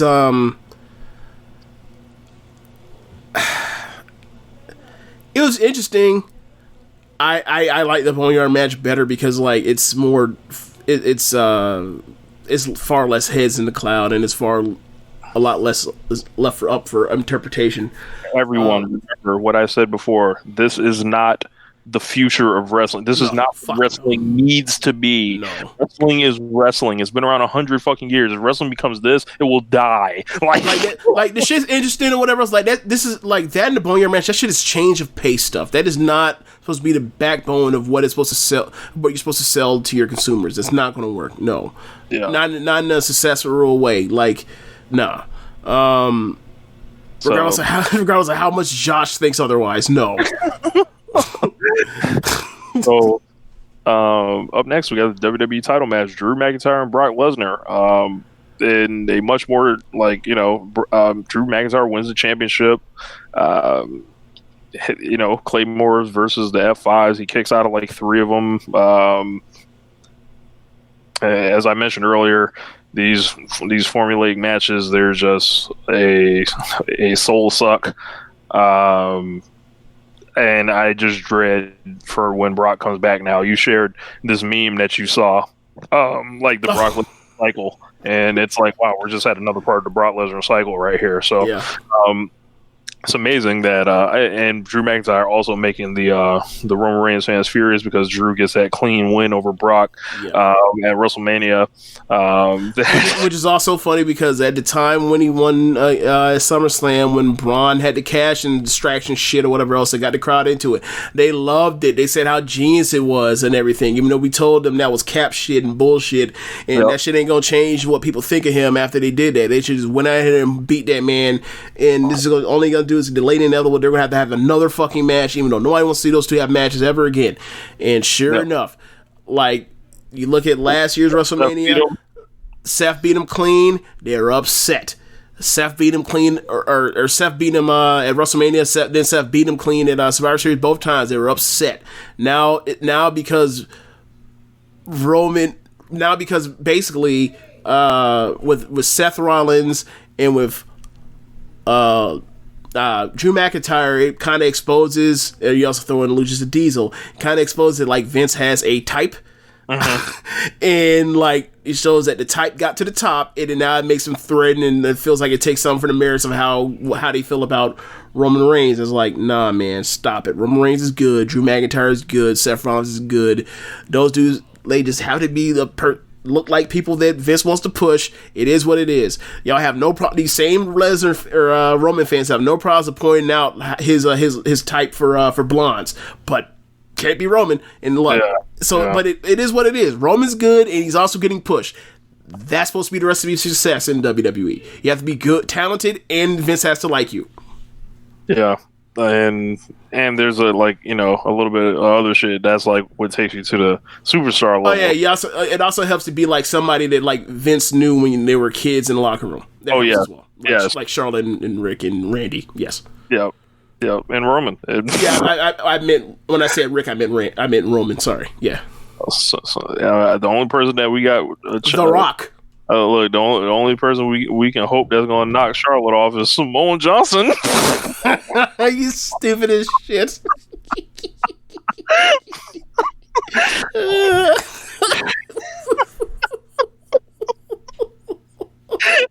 Anyway, that was WrestleMania 36. Oh man.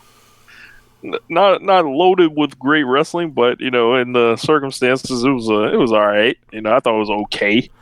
I'd probably get his, if you do the 2 thumbs up, 2 thumbs down system, probably give it like 1.5 thumb. Yeah. Yeah. So yeah, I don't know what else really, I mean, there was AEW last week. There was NXT last week. There's a big NXT this Wednesday. I like the AEW show this week more than last week's show. Last week, 2 weeks ago, I was kind of concerned. I thought the empty arena format was kind of run on fumes because when they took away that live audience, or when they cut it dramatically down to like less than 10 people out there, like it felt like it just wasn't enough. And then this week, I felt like it had that life that 2 weeks ago it had in the smaller joint. Yeah. I thought that Trent and Kenny was great. I gave it 4 flat stars. I loved the squash match between oh my god! Oh my god! That was a 4.5 star squash match. Oh, I love that thing. Oh. He just beat the shit out of that dude. Like I don't think he even went to a knee for Marco, did he? He didn't go off his feet. Yeah, like he sold for him like, oh, he got dazed by some head kicks and whatnot, like, but he didn't go down to a knee. He just like murdered that dude. And then the post match even better because like there was a spot where he basically pounced him, and I was like, I remember saying in the message to y'all, the only way this been better is if when he had pounced him, he would have pounced him over the top rope into like where Orange Cassidy and everybody else were on the babyface side of the ramp, or not ramp, but the barricade. They did me one better probably. After the match, they're up on the apron, and he choke slams, picks him up and goozles him, lifts him up, and then choke throws this fucker, Marco Stunt, into Orange Cassidy so hard that Orange Cassidy couldn't catch little Marco Stunt and fell. It was fucking awesome and hilarious and clearly horrifying, safely horrifying, because it's like he wasn't gonna land on his head, he wasn't gonna whip or nothing like or his neck or anything like. But he threw him into 3 dudes. But it was like it was also horrifying, the idea of like he can pick up he's the size of a kid, but like he's an adult. He can pick up an adult and pick him up with one arm and toss this fucker with one arm, like probably like 7 feet. it was magnificent. I want more squashes like this. These are the squashes that get people over. Not the stuff that like Braun Strowman was doing half the time, or that like Nia Jax was doing half the time. These are the squashes that will get me to tune in every single week. Murder more people. Shit was nuts, bro. Like I was like, yo, from awesome. The opening bell, like Marco Stunt like stares him down, and it's like, oh my god, are you on what kind of crack that hitting for? Like, oh no, and then I remember Monster didn't play none of the disrespect, bro. It was awesome. Yeah, one of the great squash matches I've ever seen. Yeah, I think the first hour was great. The second hour didn't keep up, but I thought the first hour was great. I was loving the first hour.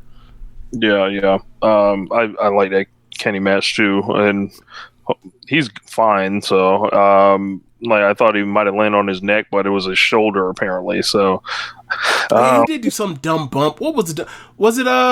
It was like a German suplex off the top or something like that. That's right. Yeah, he took a German suplex and like he landed horribly, but he landed on his shoulder more than his neck. But I was like, why would you even play in a situation where like if a couple degrees one way, like that changes everything? Like, don't do that. Don't even put yourself in that position. Yeah, like somehow, like he was like, "Oh, I'm good," but those will catch up to you. Yeah, like you look. I understand. I understand, like, you know, your homeboys Kota Ibushi. I understand that you watch Stardom because Konami and Wrestlemania. Obviously, you've seen Mayu Iwatani. You are not either one of those two with your neck. You stop this right now, for you fuck around and kill yourself. Stop. Yeah, Kenny's keeping up the empty arena streak that he's kind of going on right now. Empty arena streak. The empty arena streak. I don't think there's an empty arena person I want more than him right now. Oh man. He's going to be tested this week. I think he's got a tag match against the Best Friends, and he's teaming up with Michael Nakazawa, so that's going to be interesting to see how that plays off. Is Hangman just not coming in for these tapings? Or he didn't come in for these tapings? Yeah, I don't think he's close, so he's not traveling. So, and I'm trying to think what else happened. Oh, Anna Jay and Hikaru Shida. Nice little match here. Anna Jay looking like a star out here. Shida looking like a star. And looks like there's a Britt Baker Shida thing kind of getting spun into. They have a match this week. Did they do Swole versus Britt Baker on Dark and I was unaware? They did that on Dynamite. No. The week they were going to do that, I think, is when all the shit went down. Okay. So they had to shuffle the cards. Okay. So, but yeah, nice little match for Shida. It wasn't a super squash, so they were obviously looking at Anna Jay, and she ended up getting a contract, so she has signed with AEW. So, I don't think what else. And then of course we got the TNT, we got the secondary belt. We haven't got a chance to talk about the secondary belt for AEW. What are your thoughts on it? I talked with Floyd about it, and I was on All Things Elite this week, and I did a big thing. So if you want to know my thoughts on that in a longer form rant, check out that show. But I'm gonna throw it to James and see what he thinks on this. Yeah. Is this TNT title a TV title? Just name, as far as I'm. It's just so it's really just second title. Yeah. Okay. I think a TV title I'd be super into. I think a trios title, given the fact that they already have 1,000 groups and pairings already, showcased by the fact that this company does a lot of trios matches. I think that would be perfectly fitting. A secondary title seems like a participation trophy for eventually Cody. And if you feel like you need to give a participation trophy to Cody, I need you to get in a fucking time machine and go back and undo that dumb fucking stipulation. I'm never coming off of that stipulation. I'm gonna hate that shit until the day I die, Rich. Anyway, I think the tournament's gonna be cool because it's instant matchups. I think that they're gonna. I don't want to see Darby versus Cody again. Even though they just did the angle in the main event of last week's Dynamite to set it up potentially in the second round, I don't think I don't think you should do Darby versus Cody 3 again this soon, unless you're going to have Darby just flat out win. But I figured it would have been more of an achievement if Darby had beaten Cody at a later time after. On a bigger stage than this. It is what it is. Maybe for the TNT Championship. Yeah, at a later time. I mean, there's still a possibility that Sammy wins, and either way, Sammy in the second round versus Cody, you could play into the first episode of Dynamite with the heel turn and him in the inner circle thing or whatever else, and the dick kick. That also you have a story there. Of Cody wanting to fuck his wife, or Sammy wanting to fuck his wife. I've been doing that lately over the last 2 weeks as well. So either one is good wherever they end up. Hopefully it's a clean finish and one person is getting eliminated and then come back in the second round and screw Cody because of nonsense, whatever. So I don't even know what the second half of that. I know Kenny's not in it, right? No, Dark Horses have colluded to keep Kenny away. Hangman's not in it. Nope. Yeah. Everybody that was available that was at the taping or could get there, that's how they kind of made the brackets. But also one thing I noticed is aside from Colt Cabana and Lance Archer, these are all people that Cody has beaten before. So they're protecting. They're not they're protecting a lot of matches here, and they're I think it's smart in that case because. I figured Lance Archer brutalizes Dustin in the semifinals. Yeah, he's cakewalking to the final. Yeah, Colt Cabana might as well not even show up. Yeah. Basically, what I was getting at was either way because Cody has been doing this you gotta earn getting to me, and like the valiant babyface he is, you gotta earn getting to me with Archer. So that just screams that they're teasing that they're gonna meet in the final. I mean, and they could do that, but either way, if it's Archer versus Darby or Archer versus Cody, that's a great final. So we win either way. So my pick would be Darby, Cody, or the favorites would be Darby, Cody, or Archer. Any of those three would make great next champions. You can go from there. Yep. So, should be pretty interesting here. I would have liked the trios belt instead here. I think establish that one first and then come with the, second singles title. Because now if you do a trios title, it kind of seems like it's, lower. For lack of a better word. And, I know people say, yeah, they're going to do the trios tournament on the boat next year and all that. But I'm like, you don't know that. Yeah, we don't know that. There's a lot that could change. Look, we don't even know if there's even going to be a boat thing next year. We might be in the house for the next year, for all we know. Yeah, people are taking this shit for granted. Yeah, and it's like, fuck, like, and I'm just like thinking about all the months leading up to Blood and Guts. Like, this shit was set to explode in peace. What? How many weeks did they put over the cage match with Wardlow? Was that 6 weeks, some shit like that?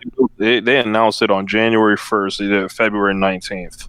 So 6 weeks almost. Yeah. Probably actually more like 7 weeks or whatever. But yeah, they were going to do $1 million gate, which is only the second time that someone has done a $1 million show that's not WWE. The other one was the Ring of Honor New Japan show at Madison Square Garden last year. So this is one of the biggest shows in company history that just got fucking sucked in the vortex. And then who the fuck knows? I saw WrestleMania, during WrestleMania they did a commercial for Money in the Bank on May 10th, and I'm like, They tempted fate. Yeah, y'all. Look, we don't. I obviously have to get the date out, and if they cancel it, it is what it is, right? Because either way, it's gonna happen at the fucking PC. But it's okay, you have that. What's the cause? Also, seems could be up in smoke too. Double or nothing 2, or triple or nothing, whatever they're calling it. That seems to be up. That could be up in smoke as well. So, yeah. Ultimately, just like with WrestleMania, I'm judging I'm judging it on the curve of these are empty arena matches or shows, whatever else. I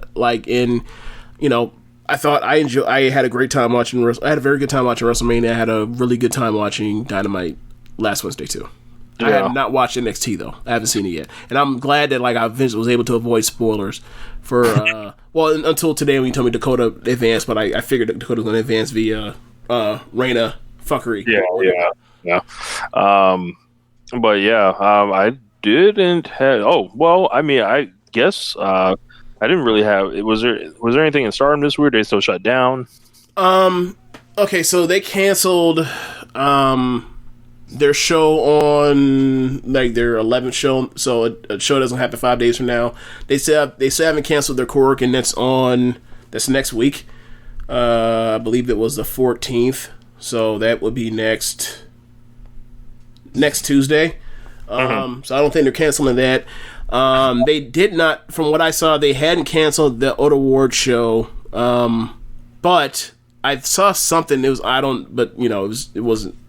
I don't know if it was official, but it seems like Oda Ward's closing up all shit to wrestling. So that show might be canceled too. So I mean, whatever. Oh man. Well, I've been watching a bunch of Joshi from the 90s.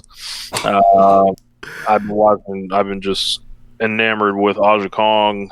I think she's a superstar legend of the top degree. I watched her match in the Tokyo Dome in '94 with Manami Toyota. Supposedly that's one of the matches that Kenny Omega was really influenced by. Makes perfect sense when you look at it. It's ultimate monster versus babyface, fire from underneath, and they're beating the shit out of each other. And Manami's doing incredible, ridiculous stuff, and she's in Aja's killing her. Yeah. So it was funny because I went down that Manami Toyota playlist, but I was finding myself more drawn to Bull and Aja, and it was just the way they were hitting, and I watched their cage match that they had. I saw the tag team of Bull Nakano and Aja Kong, which I enjoyed a lot. That spinning back fist ain't no fucking game. No. And so I've been spending my time watching just stuff that I've just never really watched before. So as I mentioned, all the Kenta Kobashi I was watching. I was watching more Aja Kong today. I'm trying to figure out what I'm gonna dive into next. So anyone listen to the show, jump into Discord with us on this, on the One Nation Radio channel. I'm gonna suggest somebody, if you like Aja Khan because of like the fact that she beats the fuck out of people, somebody I want to suggest to you, and someone you've already seen before, but I suggest you watch her like when she was even younger. That'd be Nanai Takahashi.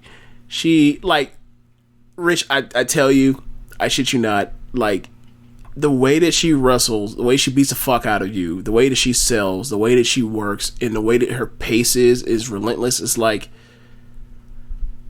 I saw some of her matches from like the 2011 Stardom. It's on the network, on Stardom World, and I don't know how this person was considered like one of the very best wrestlers in the world at that time, 2011. Like, I saw her in a tag match with Yoko Bito, who was a rookie, in Yoshiko, she famous for the shoot thing, as a rookie, and they're two rookies in the tag match, and on the other side, on both the veterans are Nanai and Natsuki Tayo. Now Natsuki Tayo is basically like the best high speed wrestler I've ever seen. Like, she's basically like EO's equal, but she retired in like 2014 or whatever else. Anyway, that tag match was so goddamn good, and it was based on just basically those two in the ring wrestling, and like some occasion they let one of the rookies in or whatever else, and they're beating the shit out of each other. But like, I'm like, yo, why does this feel like a 5-star match? But it's a tag. It is basically mostly around like a tag match with like these two vets and these two green people. But I haven't seen anyone talk about this match, but like, it's incredible. But you've also seen her stuff now and like in the last year or whatever else, but like, it was even on a different level back then. And I mean, I even saw a tag match that had like Emi Sakura and Nanai tagging together versus Arisa Nakajima and Tsukasa Fujimoto, and like, she's fucking incredible in that match. And that match was only like 3 years ago as well, or it was like 2016. So like, she is a person that's like just totally under the radar. I don't know how this falls through the cracks for like most people to know how awesome that she is, but like, that's somebody I would suggest for you to check out. If you see it, I'll send you some matches. Yeah, do that. Also, the other week I watched Nyla Rose Takumi Iroha match. Oh yeah, how was that? It was okay. I also watched I believe it was Nanai Takahashi versus Takumi Iroha match. Was that from the beginning? Was that from the beginning of last year? I'm not sure.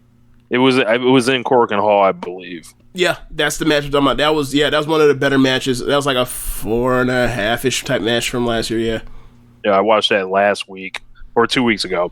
Okay, so I just been. Did Takumi win a belt from her in that match? No, I think she lost. I think. Okay, that might have been a different match, but like, the match from last year was Nanai had been champion in Seedland for like 2-3 years or whatever else, whenever the belt got originally brought up, and then like, she dropped the belt to Takumi, and then like Arisa Nakajima runs in and is like, fuck that, you weren't supposed to lose to anyone but me. And then like, then they have a match, Takumi and Arisa becomes champion, and then like, Nanai wants her belt back and is like, you want it, put your hair on the line. That leads to that match I showed you from last year. Yep. Yeah, man. So y'all got any suggestions? Shoot them this way. So I don't know if there's anything else going forward. Oh, well, I mean, this weekend I don't know if we talked to the other people, but like, we were trying to do a Social Suplex draft. Yeah, that may be in the works. Keep your eyes peeled to the feed. Don't know how it's all going to work yet, but should be massively different than the last one that we did that never saw the light of day. Oh, yeah. But we're looking forward to that as well. So I'll turn it back over to James. Yeah, I ain't got shit else to say either. So that's the end of the show. Be sure to rate us on whatever app you're using to listen to this. Be sure to tell the people about the Social Suplex podcast network. Also, shout out to Powerslam.tv, the sponsor of the show. They have over 5,000 hours of independent wrestling from all over the world. Enter the code Social Suplex to get your free month's trial. Also, be sure to check out. Actually, no. Also, go to prowrestlingtees.com/socialsuplex, picks up some official Social Suplex Podcast Network merchandise, and then check out the other shows on the Social Suplex Podcast Network. On Sundays or Mondays, we obviously have this show, but we also have on Tuesdays, Keepin It Strong Style. On Wednesdays, the Ricky Clive Wrestling Show. Every other Wednesday, we have Gorman Watch Shit. Every Friday, we have Get in the Ring, and every Saturday, we have All Things Elite. Thanks for listening, y'all. Congratulations, Drew McIntyre. Later.